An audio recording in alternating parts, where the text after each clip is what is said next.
big top. Okay. That's okay. It's okay. Like, as you can tell, guys, we've already started this conversation because it's maddening.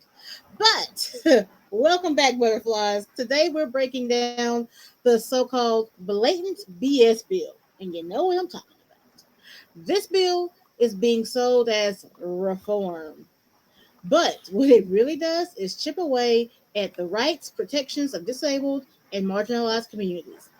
We'll be talking with Allison Hayes about what actually is in this bill, how it will affect drivers like us, and most importantly, what we can do together to push back, support one another, and keep our community strong despite the government's blatant BS. So, Allison, my darling, welcome back to the podcast. Thank you so much for having me. I love talking to you, but I am also sad that this conversation has to happen. Like I would love to be talking about any other thing, like your book, which we're gonna get to that.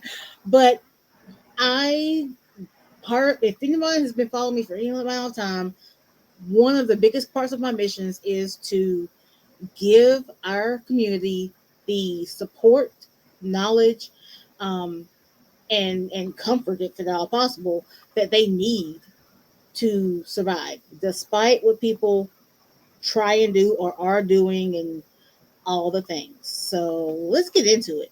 Absolutely. So I know you have notes and I have questions, so that's perfect. Um, can you tell our listeners a little bit, first of all, about who you are and what brought you into the advocacy and disabled rights and justice field? Okay. So my name's Allison Hayes, and I've been running what was initially a blog and has slowly shifted into more of a consulting business called Thriving While Disabled. And it's all about helping people with disabilities navigate the very broken government systems that we find ourselves needing. I kind of specialize in helping people apply for disability or work while on it, but I also have learned a lot about the adjacent systems in that process. What started me is I was diagnosed with a condition called functional neurological disorder after having had a childhood of a lot of mild disability, not mild, but manageable, I guess, disability diagnoses. Fine motor's disability, which and an associated learning disability, depression, later anxiety, and then the functional neurological disorder hit, and I could not work. Mm-hmm. And I had just graduated from college, and so I had to just completely go from being a student, starting a career in marine biology, basically, to like completely rebuild my life. And then I've had to do that a few more times due to shifts in symptoms and life experiences. Right. So with all that stuff happening, I still managed, after some adjustment periods, to find work, to get on. Well, first I got on disability. That was my first step, actually, getting on Social Security disability. Mm-hmm. And so after going through that process, in my deepest depression, I noticed all of the inequities and the unfairness of it. And it took me years to recover enough to think about helping others through it. Right. But I got through it and was like, oh my God, that made everything so much worse. Other than financially, because now I had money to not die on. And right. And I got to know the systems, and I figured out working a little bit here and a little bit there, and messed up a few times along the way and nearly lost my benefits, all of the usual stuff. I was fortunate because I was able to get things back, and I was able to make the arguments, have the conversations, do the pushes to get what I needed in enough time that I wasn't in too much trouble. Right. I also was lucky to have my family around and supportive and helping me as I needed. So I really recognize the privilege that helped me get through all of this. Thriving While Disabled started in 2018 when my life partner had his second life-altering permanent injury. Mm. And we spent a year trying to get him properly diagnosed and treated and get all of the help he needed. Mm-hmm. And after I recovered from that trauma and he got better control over his stuff, we were looking into basically ways to work from home or figure out alternative work habits. And he pointed out how well I knew the systems. Yeah. And I was like, oh, I guess I could help people with that. And it's evolved and grown from there. The newest thing is I took a good chunk of blog posts that I created plus a bit and ended up writing what turned into 2 books. The first being this pretty little thing here, Thriving While Disabled, Recognizing Bias. Mm-hmm. And the second book, which is currently only available in ebook format. Okay. This is also available as ebook. Second book, Thriving While Disabled, Navigating Disability Finances. Mm.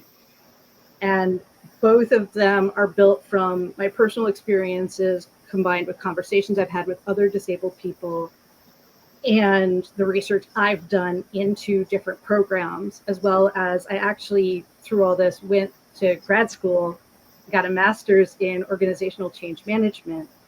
And so I also tried to use that lens to look at things so I could really give this kind of large scale view of things while drilling down to the essential details.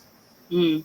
I mean, and that's I mean, that that is a lot and amazing, and kudos to you because, like, yeah. But the thing is, we need people like you because despite your own personal situations, like, you could use that energy any kind of way for yourself, for your life partner. Like, and no one could have judged you for that. Like, nothing. However, you still found the time and found the desire to actually, like, not gatekeep essentially and to help other people who, I mean, who, and just be real about some people just don't have the bandwidth to wade through the mud of all of Absolutely. And you know. it's a very muddy, very murky, very poorly explained situation. Mm-hmm. All of it, Social Security, SSI, SNAP, like all of the programs Mm-hmm. have this very dark turn to them that people don't recognize. Right. And people who are not familiar with it always, I hear often, not a lot, but too much for my liking. Oh, you took the easy way out. You're living off the government. You're just lazy. You're just what? Oh yeah, no. Have you tried applying for any of this stuff? Any of it? Getting these supports is a job. Very honestly, Full time, no days off. Yeah, it's a job, and the only time you get paid is when once you finally have gotten all of the I's dotted, all of the T's crossed, and somebody's in a good mood, is how it feels. That part. So, like, it is a process. It is difficult, and unfortunately, this bill is basically designed to make all of it even harder. Even more. Bill plus the current action. I guess, like, sometimes I feel like it's like that, like, Candyman, like, I don't even want to say his name sometimes because, like, it's like, oh my god. No, oh no, I don't. I'm like, when I write things, I'm like the current administration, right? Things like that, because honestly, he wants to hear his name, so why do it? There you go. You're my kind of people. I knew I liked you. Absolutely. So, like, while we're on this vein, let's talk about it. Let's talk about the Blatant BS Bill. Let's talk about it. Okay. So, for those, I don't know how you would not know, but for those who may not have heard of it, like, where have you been? Can you break down what this bill actually is and why it's getting so much attention? Well, it was supposed to be basically a budgetary type bill that approved and helped provide financial backing for multiple government departments. The problem is what it actually did is it's designed to cut a lot of supports for some of the most marginalized of the marginalized communities, and make it harder for people to get the supports they need. Right. You'll notice that you hear a lot of people saying there are no cuts to Medicaid, there are no cuts to Medicare. That's just not. No, it's not reality. It's not accurate. It is not accurate at all. And the calculations I've read is that it's actually going to reduce the funding given by about $1 trillion, I believe. Like, wow. It's insane. And this, to put things in perspective, this is pretty much the first time since the creation of the Center for Medicare and Medicaid Services that the budget has been cut instead of added to. So we're talking about, this is a system that over all of these years, and this was created in this like 65, I think. So we're talking like 50 something years. If I'm doing my math right, which I think I didn't, but a lot of years. More than 50 years, this program's been around, and mostly what happens is the money given goes up. The federal government is responsible for a huge portion of the money that goes to pay for Medicare support, Medicaid support, the low-income heat and energy program, and SNAP benefits, among other things. And this bill very specifically targets and attacks all of them except for some reason LIHEAP, the low-income heat and energy assistance program. Is that across the board? Because is that across the board as far as? It's basically what they do. It's more about making things harder. Like, there's a couple of groups that are very specifically targeted, which is like, I'm trying to find the right thing, but basically, they have a small list of identities that have traditionally been covered, like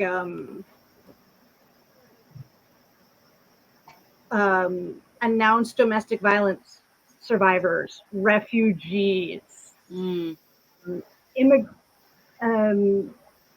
DACA, people who live in this country, possibly have lived here their entire lives, but aren't citizens. So, and we know how the administration feels about that. We know how they feel about almost everything, but specifically, super hard on. So what they've done is Medicaid, Medicare, SNAP. I think SNAP too. No, not SNAP. But Medicaid and Medicare are no longer allowed to cover these side groups that have traditionally been covered,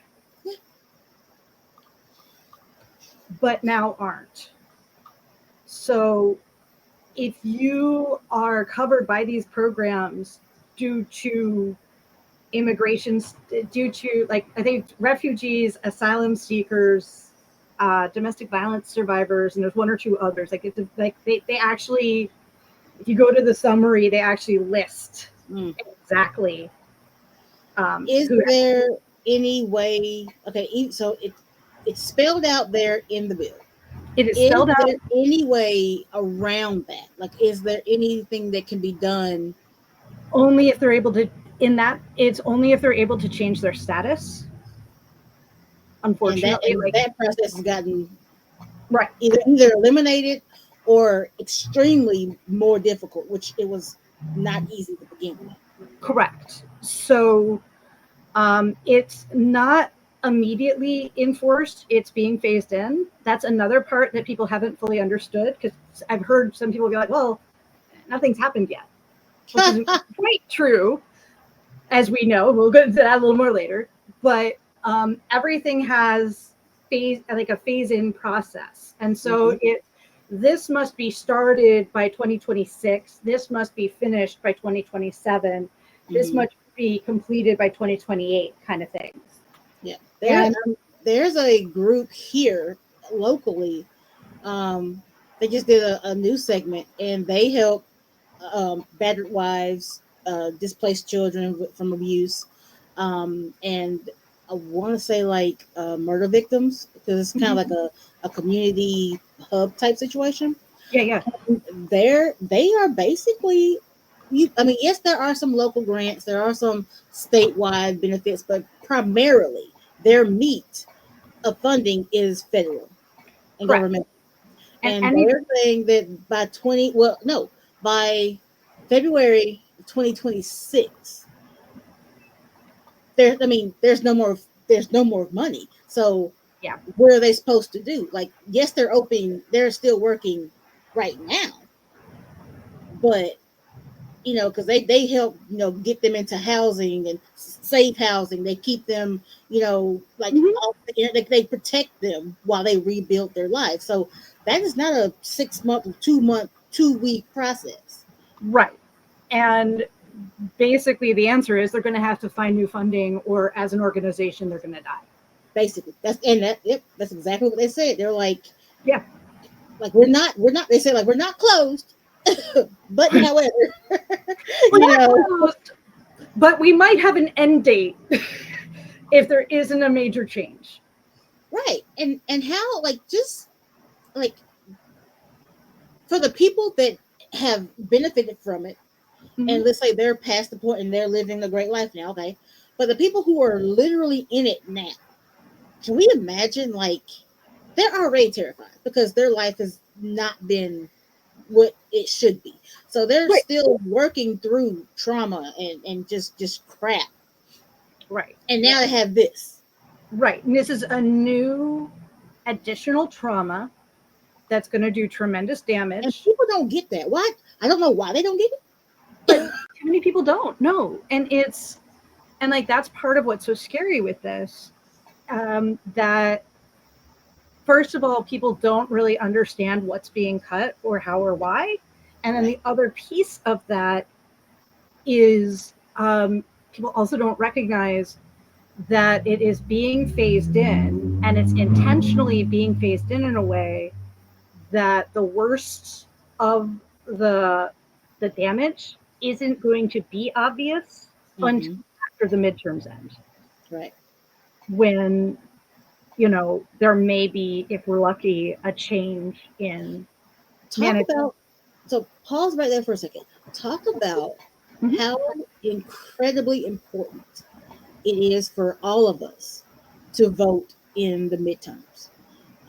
Even in my own family. Oh, well, that's not the major election. Oh, no.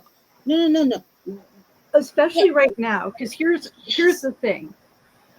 All of the actions that our current administration are taking are really about doing mental and emotional damage, traumatizing people, and making people give up. He's looking for apathy. He's looking for people to feel like it's over anyway. Why should I try? I'm just a little old me, and you may be a little old you, but every vote counts. Every one. And the other part of that is not only does every vote count, but also it is possible to make a difference. We can't change the presidency right now, but what we can do is potentially change the composition of the House and the Senate so that the damage is contained. Right now, one of the big problems is if all the Republicans vote for something and they have trained themselves to do that, if all the Republicans vote for something, it's through. And right now, there is no checks and there's almost no checks and balances because the president is who he is. Mm-hmm. The House is predominantly Republican. Mm-hmm. The Senate is predominantly Republican, and the Supreme Court is currently packed with conservatives. Right. So, and for some reason, these conservatives are voting. Some of their decisions go against traditional conservative values and instead are focused on empowering the president or protecting the president from harm. Right. Which is not, shouldn't be our problem. Right. It shouldn't happen, but it is. Yeah. And the system is corrupt, Mm-hmm. but what we're heading towards is even worse. Even very much so worse. I mean, So, because I even, because to your point about when people say, well, nothing's happening yet, I haven't seen anything. Things are happening. oh yeah, Like for me, my insurance. I'm with United Healthcare. My brand new and amazing rheumatologist, who is 2 hours away from me, their entire medical system has said that they will no longer take any United Healthcare plans. United Healthcare, for whatever reason, has been playing dominoes with my plan. They've been changing my plan at will. And then the only notice is some new random card. I've gotten 6 brand new insurance cards in the last 3 months. oh my God. Yeah. They're just changing my plan. And then when I call, they gaslight me. Which makes me want to just like what? Like like you must have called and forgot. Yeah, no. Yeah. So and the thing is, and I'm sure all of that has a direct connection to what they already know, because they have, like, even with us being able to read the bill, they have more behind the scenes information and projections of what is to come. And an insurance company's main goal is to save their butt, protect their investors, and keep their money. Yes. Oh no, absolutely. And unfortunately, providing care to the people who need it most is very low on their priority list. Yeah. Like, if you should happen to be well, congratulations. Yeah. If not, oh well. If not, you're going to find out how bad the whole system has gotten. Right. I mean, when and yeah, something goes wrong for you. So it very much so is happening. And so, like, on paper, this bill is dressed up to look helpful to, like, the untrained eye. But as you've been pointing out, it actually dismantles protections that have been in place for decades, multiple decades. Yeah. Things that have not happened or were even in effect before even these systems were created. The SNAP, the Medicare, Medicaid, all of that. It's made to look as if everything is normal until it's not. So, can you share some of the biggest hidden harms inside of this bill? Okay, I'm gonna talk about SNAP first because it's a little easier. SNAP is available for all low income people if you're poor enough. Yay! And that's your food benefits. That's the food stamps, the money to help with that. And what they've done with SNAP is they've done a lot of things to make it harder for them to give more money. Mm-hmm. So the first thing is, not too long ago, there was a slight law adjustment that basically said within 5 years, SNAP always has to readjust the estimated food costs in their thrifty food plan, which is the basis for how much money they give out. Right. So that means that if the food costs go up or dietary habits of Americans change dramatically, they're going to adjust how much they think is enough food for a family of 4, which they then recalculate for however many people are in your household. The new part of what's in this bill is they cannot they're now not allowed to increase based on the price of food. They're now they are only allowed to increase payments based on what's called the Consumer Price Index, which is a more global estimate of kind of inflation and how much money people spend to survive. So it goes from very specifically food to all the costs. Mm-hmm. And that means that when the cost of food is rising faster than other costs, that is not taken into account at all. And that's what's been happening the last few years. I mean, just think about the price of eggs and how much that's changed in the last 5 years or so, you know? Mm-hmm. So they're making it harder to actually keep up with the actual costs. And they were terrible at it to begin with.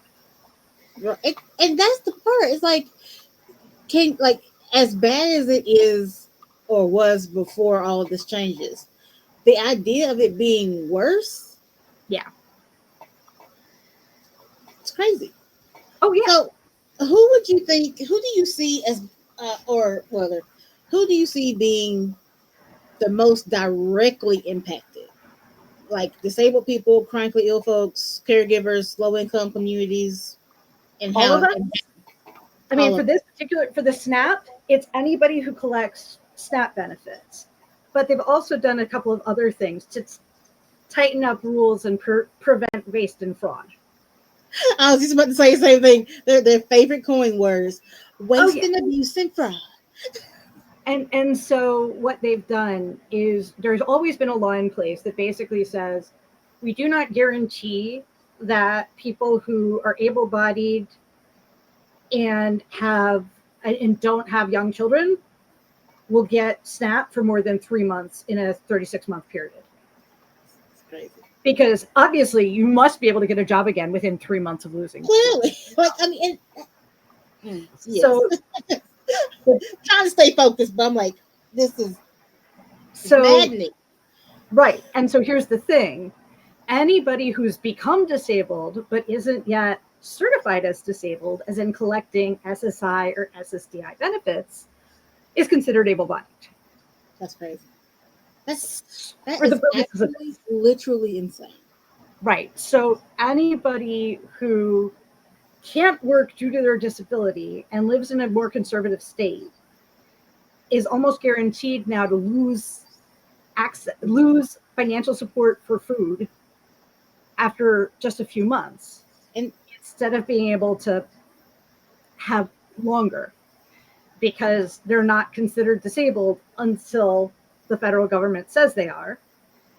And of course, with the administration firing thousands of people from the Social Security office, it's much harder and takes much longer to get on benefits or anything related to benefits. Right. And it already was taking 2+ years for most people. Thanks. And even when it comes to to the snaps, like, okay, let's say you make it through, you get approved. I was looking at, and I'm not sure if it's directly spelled out in the bill, but they have changed like the types of food you can get. Like there's certain things now that you eat, not like paper products. It's like certain drinks, candies, cakes, those kinds of things. Well, that was something that's been strongly discussed, but it is not actually in the bill. Okay. There has been a lot of conversation about that and about the idea of, and I mean, basically what it is they're like, basically poor people should be giving themselves relatively healthy food. They don't deserve to have the government pay for treats and snacks and desserts. Which is insane. Yeah, that's kind of mind-blowing in and of itself. The other part of this is they also are tightening up a lot of their definitions. And it used to be that you would be eligible for benefits for longer if you were 55 or older, and they've Right. now switched it to 65 or older. And Because I honestly feel like it's because they're hoping that within that 10-year span, people will just die off. yeah, oh yeah, no, it's They just won't be here. well, and it's also okay. Now we've got a reason to give fewer people the money. They also in that changed, like they basically the law said um, anybody with a child under 18 was the way it was, could get benefits for longer so they could continue to feed their child. Yeah. They changed, and the work benefit requirements weren't as rigid. We're talking about the work benefits, Right. like you only get 3 months unless you find work, and it used to be you have to be signed up for a work program rather than have a job. Right. And it was, if you have a child 18 or under, you get a little more leniency. Now it's if you have a child 14 or under, you get more leniency. So they're just eating at all of the edges that they can think of to cut down the number of people who are eligible. They also, in this, SNAP is supposed to be a federally funded program that also pays 50% of the administrative costs. So they not only are supposed to give the money to give people food, they also give half of the money to pay the people who are making those decisions. And so, so the federal government pays half, the state government pays half. They now change that to the state government will have to cover administrative costs for up to 75% by 2027. So where the money is supposed to come from, who knows? But the federal government is backing out of a big part of this, which means these people, they're either going to be fewer of them, they're going to be more poorly paid, or the state is going to have to spend extra money just to keep services the same. And that's probably in states that actually value human life. Right. The states that value human life might bump up what they pay. The other thing to make it just that much worse and twist the knife a little more is they also are putting in a penalty for states who let too many people get benefits who aren't actually supposed to. So it's states have to provide up to 15% matching payments, so an extra 15% if their rate of mistaken money gets above a certain percentage. I don't have the precise numbers. We don't care about the precise numbers. But the point is, the federal government is now auditing the state and saying, did you mess up? Did you give too many people money? And if you did, it's coming out of your pockets. Which means they're going to be pickier. They're going to be crankier. They're going to be more angry. They're going to be less likely to give you the benefit of the doubt. They're going to have more precise requirements for the paperwork. Because so with that paperwork in mind, I know most of my listeners, we live with chronic pain, disability, or even both. So from your perspective, how, like, we've given, I feel like, pretty broad stroke examples of what is at stake, what's happening, what's going to happen.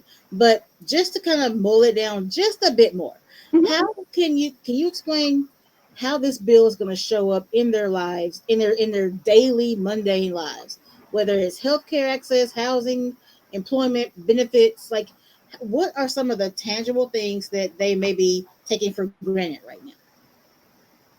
Okay. So, here's my list. refugees, non-citizens who have parole or asylum or any other like right to stay in the U.S. for 1 year or more, or there's a special program BAWA, which is about women who've been abused. I suspect that's more like international, like women fleeing mistreatment in another country to here, but I'm not positive. I don't know enough about that group. Those are all of the groups, or most of the groups at least, that are now going to be removed from the rolls of Medicaid, Medicare, and other programs. So people with those identities are going to lose most, if not all, of their protections. Wow. And unfortunately, I'm not sure what else they can do about that, but being aware helps, and it helps the rest of us recognize how vulnerable we are. Because we just, this time we didn't make it on the list. Who knows what's going to happen? And the thing is, we're on the list. Like let's be clear, we're on the list. They're like you said, they're doing it in like bite-sized itty bitty chunks. So they're hoping that no one really notices and be like, oh well, Sally Sue over there, yeah, that's really bad for them, but I'm okay, Right. but here. And all of those populations, they will be removed by 2027. So they do have a year or two to kind of make an alternative plan. Up, do something, hoard, do something. But, and this bill feels way more than just a policy. It's feeling personal. Oh, yeah. Can you give some examples or a story of that shows like what's really at stake and what we're really looking at? Okay. So all of okay, actually I'll give I'm just looking at an example.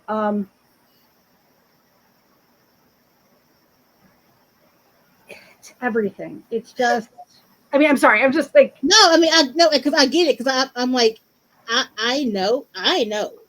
And we're not trying to rage bait you. We're not trying to fear monger. We're not doing any of those things. We're being realistic. We're trying to arm you with information so that you can protect yourselves, your families, your friends. Because at the end of the day, if we don't do something, which like voting in the midterms, like just protecting our families, stocking up, saving up, like we all have a part to play. Yes. And this is terrifying. It is.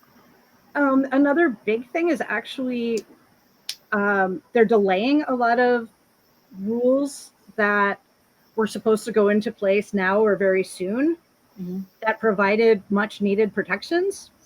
And they're now delaying the rollout of those rules to 2030. And then by then they, of course, could delay them further or just get rid of them altogether. And so what rules and protections are you talking about? So basically, right now, you kind of have to be aware of what benefits you might be eligible for to apply for them. With the work that was done to expand healthcare, now the government could actually identify the people who are eligible for Medicaid, because in most states, it's straight up what their income is. And so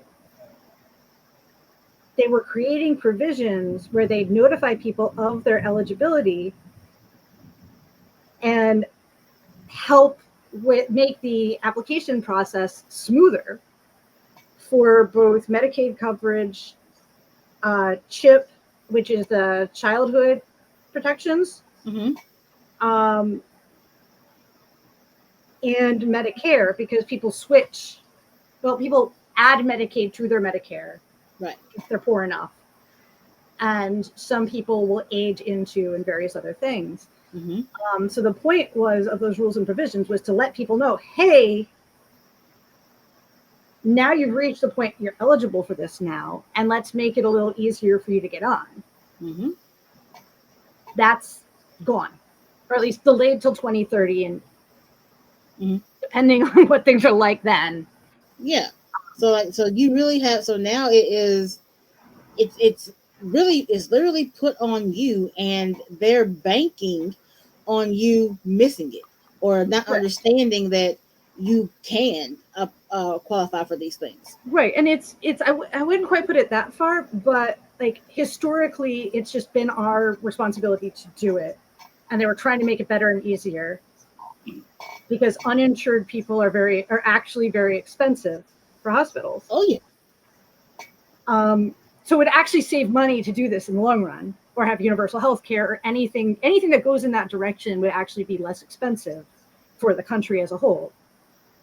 But this administration doesn't want to go that way, so they're blocking anything that would make those processes better or easier. In the next 18 months, that same group that I was talking about, which includes DACA recipients, Yeah. are going to have to be removed from Medicare coverage. Wow. So anybody who was eligible for Medicare in other ways, they're losing their Medicare within the next 18 months. That's crazy. Right. The drug negotiation program has now, they basically passed another rule that makes it much, much harder for what's referred to as orphan drugs to be part of the medication negotiations. Orphan drugs are the medications that are used to treat really unusual or rare conditions. Mm-hmm. And so these are medications that are usually insanely expensive and often go through very long processes to be developed. And there's rules about when things can be shifted into generics. Mm-hmm. And basically this program is saying you can't negotiate on the cost of, like, the rules that have always existed is you can't negotiate on what you pay for the medication until it's been out for so many years, so the drug companies can make money back. Got it. Now they're saying if it's an orphan drug, anytime it's an orphan drug, doesn't count in those years. Or so, like, if they find that like there's a lot of medications that work for one thing and then they discover it helps with something else. Yep. Mm-hmm. Well, discovering that new use, that's when they start the clock instead of when it first came out. So it's these things that it makes the medication more expensive. It gives the drug manufacturers more money. So if your medication is any of those things, it's harder. And that's really what all this is. It's delay. It's increased difficulty. I believe for some programs, possibly including SNAP, they also are making it. Oh, Medicaid also. They may require the states to have you reapply every 6 months instead of every year, which means twice as much paperwork for overworked, underpaid employees who are now threatened that if they get something wrong, their state has to pay extra money. So it's all of these things designed to increase scrutiny, decrease comfort, increase costs, decrease who's eligible. And so if anybody who's in a non-standard situation, self-employed, living with an ex-partner, I mean, anything that doesn't fit the normative standards, it's going to be that much harder to get your application accepted or to get the paperwork through, because the state people are being threatened by the federal government with financial punishments for getting it wrong, while having the amount of money they're getting paid to do their job decreased. So basically, if you need to get anything, go for it as soon as you possibly can. These things are not fully in effect yet. Yes. So most of the stuff I'm looking at has deadlines of like 2027, 2028, 2026. Sometimes it's January. More often it's the fiscal year. Fiscal year start in October. This October? Well, the way that fiscal years work, I mean, that's why the budget is supposed to be voted on in like September. Okay. Not January. Right. The government's financial year goes October to September. Okay. So this is the last month of the 2025 fiscal year. Gotcha. So the changes that start at the beginning of fiscal year 2026 start next month. Got it. So let's try and lighten the mood. I don't know if it's possible, but I mean, yes, we've thrown a lot of information at you. I understand the overwhelm. I do. For people who are saying, well, I'm not political. Okay, cool. But what are some practical steps they can take that still make an impact without burning up all of their spoons? That, like an impact into trying to change the trajectory of where we're going. Okay, so even if you're not political, this country is built on the idea that we should have politics. And the current administration is doing more and more things to push towards an authoritarian government, which means we won't have elections if they win. If they keep going the way they're going, been said multiple times, this is the path towards authoritarianism. I don't know exactly when it would be too late, right, but it's not looking great for us right now. And so anything we can do to slow that down is good. Yeah. Even if you don't have the spoons to be actively political, learning a bit more about these things, especially how they impact you directly, helps you be prepared to say to somebody, this is what I'm worried about. This is what I'm afraid of. It's also a lot better to have a sense of what's in front of you rather than have this nameless dread hanging over you. Nameless dread.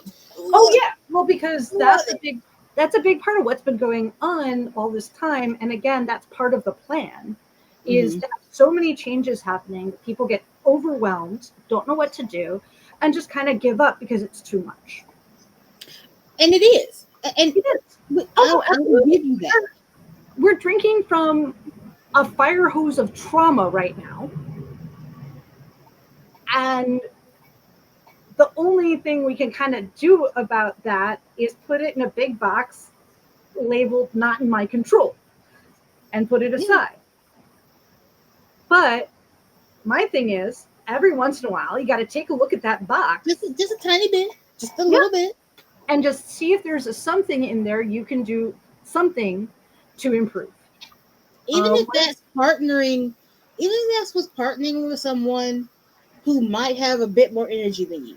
Like, you don't have to be the face and the voice, like the lead of anything. No, just find some group, some little small corner of people that you gel with that are going in the direction that we need this to go in, and just say, hey, can I pass out cups? Like, can I give you some cookies? Like, just be a part of the conversation and learn. Like, just absorb. Absolutely. And like a big part of what's happening here is people get so overwhelmed, they shut down. And Oh, it's yeah. the shutting down. I do it. I'm not going to lie. I do it. Oh, yeah. I've spent the last 2 months, like, as much as I can on like a mental vacation from a lot of this stuff, because it is And very that's part sad. of the self-care. Because, and like, look, there's nothing wrong with it. There's nothing wrong with saying, you know what, I cannot right now. Cool. Right. As long as not right now means never. Right. And that's the thing. And so, like, with all of these things that are happening, my suggestion for protecting yourself is be as proactive as you can in getting yourself what you need. If you have a doctor you need to see, or are due for, are going to be due a surgery that could come up sometime in the next few years, or some kind of big, scary, or big, expensive thing that's based on your healthcare, or other programs you're on, try to do it sooner than later. I'm not saying rush anything too much, but just see if you can make that appointment a little earlier. See if you can have the conversation with your doctor sooner. Some of these things aren't going into effect until 2027 or 2028.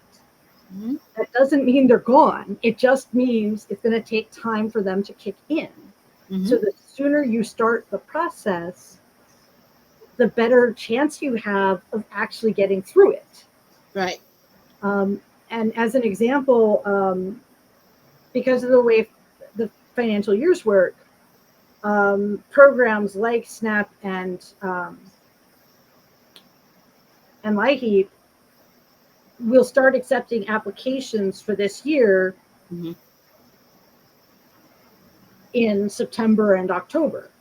So get your applications in as soon as you can, so you're earlier in the line than people who apply in late October or November or December when the bills really pile up.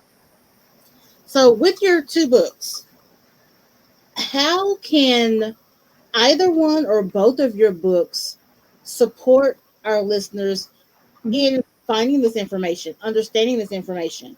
Like, where should they go first, and how does that work? All right. So basically, Thriving While Disabled, Recognizing Bias, which is the shorter one. What was it, 200 some odd page? Like, yeah, like 278. This is the short one. This one's about your mindset, looking at things through that lens of disability, understanding why the discrimination is what it is, why things can feel so crappy and so hard, along with some tools for your toolkit on self-care and self-protection. Like, I've got a chapter on pacing. And so this is going into what our history is, what's happening, looking at life through that lens of disability, things like that. So that, as well as the last few chapters are actually like looking at things that would improve our quality of life. Right.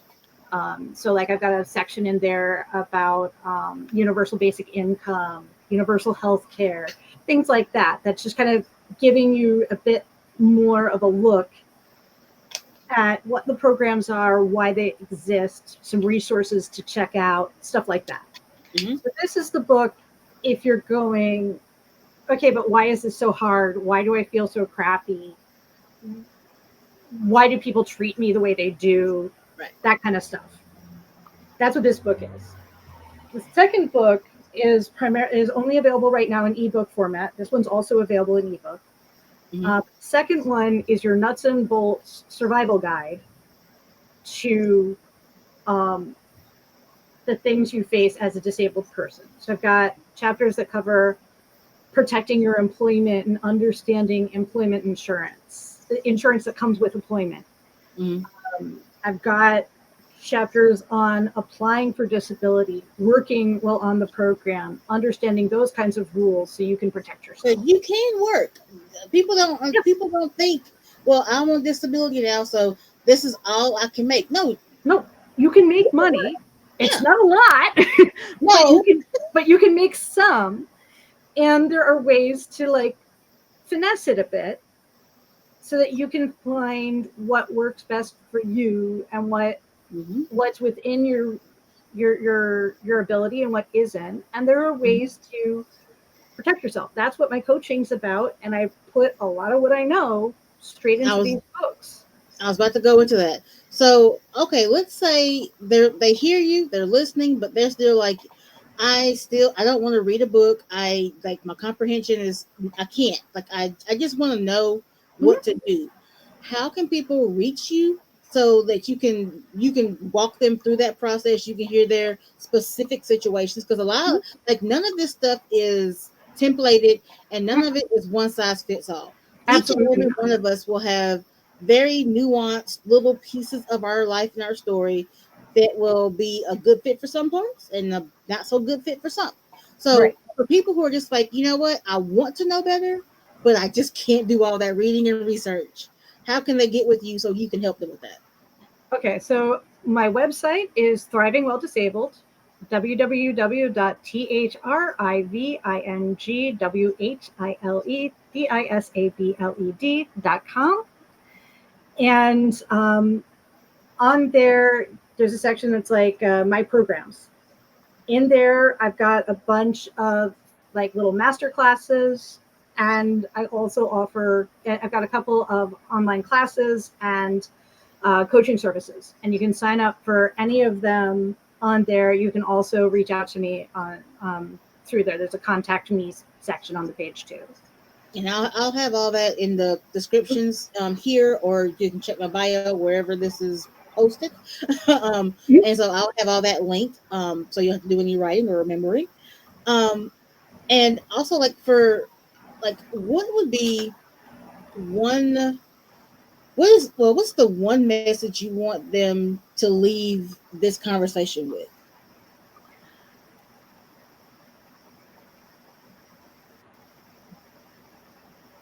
They have made decisions. The administration has made decisions that are deeply ableist and that are designed to hurt the most sensitive and the most in need, at risk populations. It's a message that they don't think we matter. That part. However, we're a lot more resilient and powerful than they think. And we can always find a way to get through this, especially the more we do to support each other. Yes.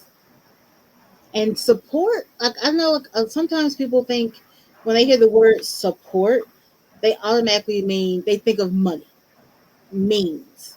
And sure, okay, maybe. But that's support is emotional. Like just being a listening ear. Like support is sharing content, commenting, sharing your story. Like go on your platform wherever you go socially. Tell people about your story because there are other people. You're not the only one out there that feels this way. And the more that we hear and see that, oh, wait a minute, she feels this way too. So I mean, it's so many different ways to uplift each other, and right now that's what we need. We cannot do it without each other. It's just not going to be possible. Oh, absolutely not. And all of the minority groups working together is a lot more people and energy and strength than the theoretical majority, because they're not. Honestly, yeah.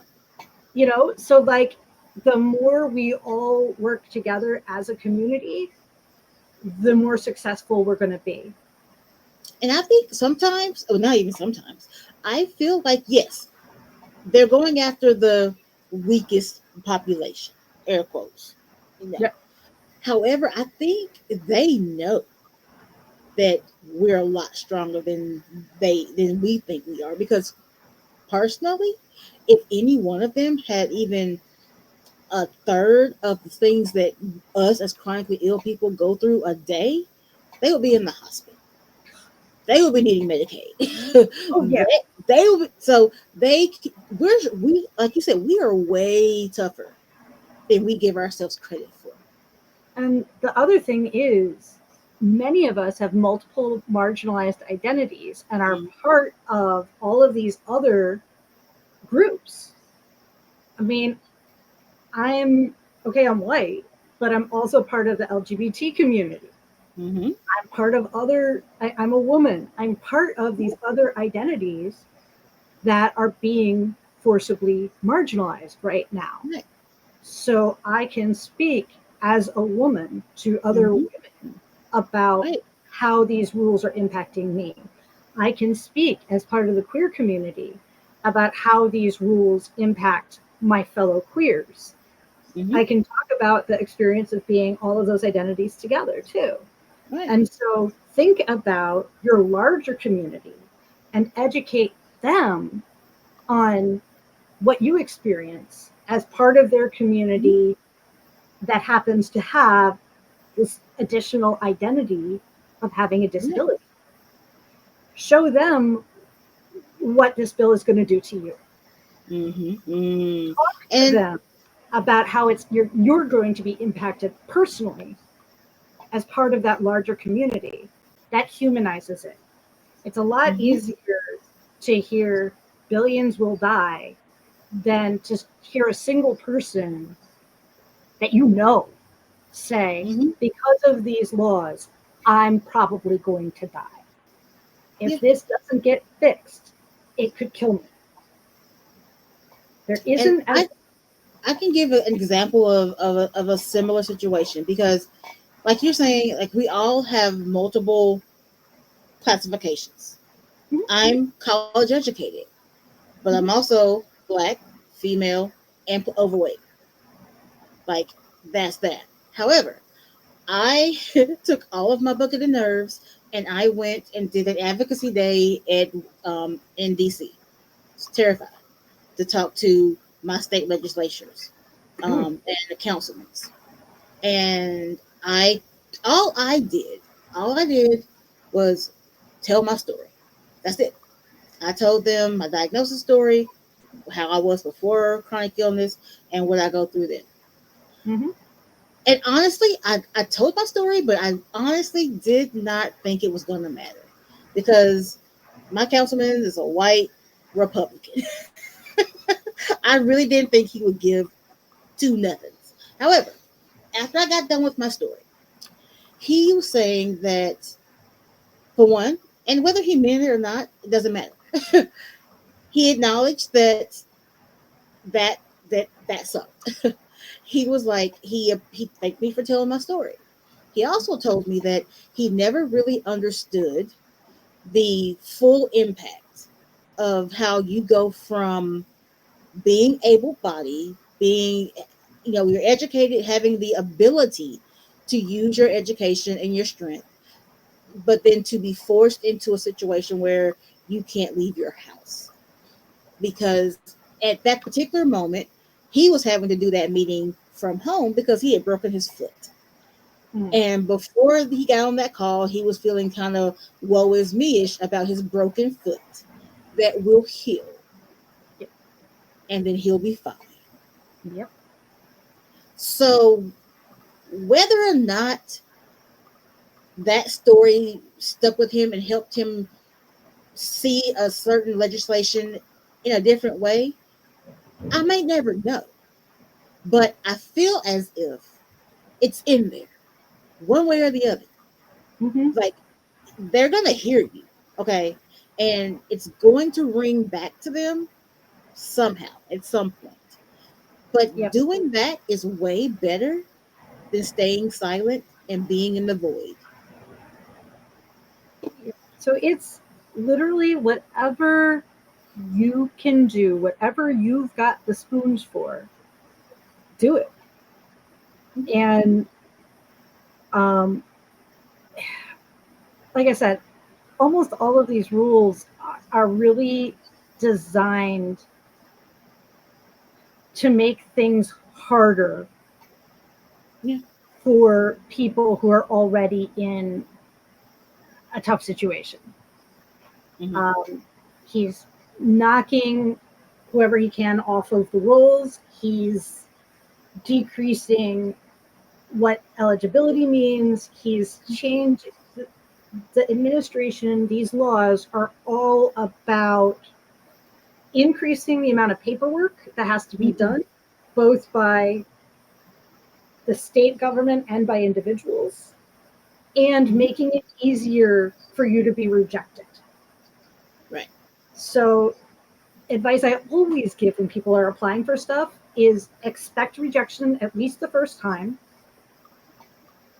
That's not personal. That's just how broken. That's how it goes. Yeah, it's just how it is. Well, now like a spoiled child being offered broccoli. No, it's going to happen. So you get the rejection. Okay, what did they say I did wrong? What other paperwork do they need? What do they want? Okay, here we go. I'll send it back. And if they're rejected again, okay, I'll send it back. And you keep doing that. Keep doing it. You're being a broken record until you finally get what you need. And then I'll also add, because like I said, I also want to add, like, yes, these services are necessary. They're necessary. However, I also want to just, like, invite anyone to, or everyone to, check the link in my bio, because I also feel like the ultimate revenge even would be to find your own power. Yep. Come have a coffee chat with me. We will talk about where you are physically, where your health is, what gaps you have in your healthcare.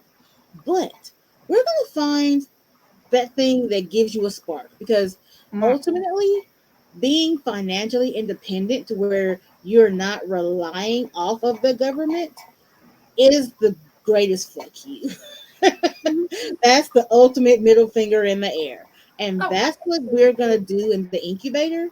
And people, I get it. I hear you already. Toya, what are you talking about? I can barely leave my house. Honey, I'm in pajamas now. Okay? Like, let's just be real. I get it. But finding a way to do something you love, make money and support your family, where you're not so heavily dependent upon these things, is the ultimate revenge. It's like winning the lottery after your ex dumps you for the hot cheerleader. Like, that's the thing. I mean, I know it's very specific. That was a very specific thing there, but you get what I'm saying. So check the link in the bio. You reach out to Allison. She's going to help you understand all of this mess. She's going to really get it down to the bare bones for you. And then reach out to me, and we're going to figure out how you can make your own money without these resources. So, yeah. So all that's in the bio, in the descriptions below. Allison, girl, like, there, and yes, there's so much more that needs to be discussed. But after we end this, I'll tell you about. But yeah, so it's like, no, it's a matter of, I tried to pick the things that were likely to be most important to us, right? Because there's so much, and we get it. But I thank you for doing all of that work. Like half of, like, the things I read, like, I'm like, okay, my eyes are glazing over. So thank you for writing your books, making them available, making yourself available, and sharing what you're learning and how you got through it and how you're getting through it. And yeah, so we're just going to end it right here. Allison, thank you so much. Guys, please check her out. Her information will be linked below, and you will not be sorry. But until the next time, we will see you later, butterflies.